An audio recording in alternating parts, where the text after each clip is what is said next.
পেঁয়াজগুলো ভিজে নেব আগে। পেঁয়াজগুলো তেলে ভেজে নেওয়ার পর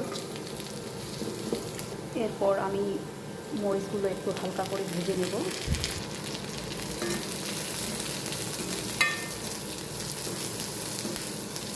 ফাঁকে আমি জিরা বাটে নেব।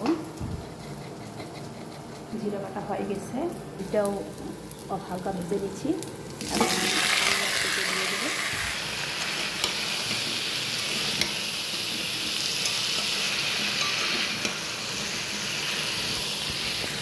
পরিমাণ মতো হলুদ দিয়ে দিব, পরিমাণ মতো লবণ দিয়ে দিব, একটু নাড়া দিব। এরপর আমি ঢাকনা দিয়ে দিব 10 মিনিটের মতো। ঢাকনা তুলে আমি একটু নাড়া দিব।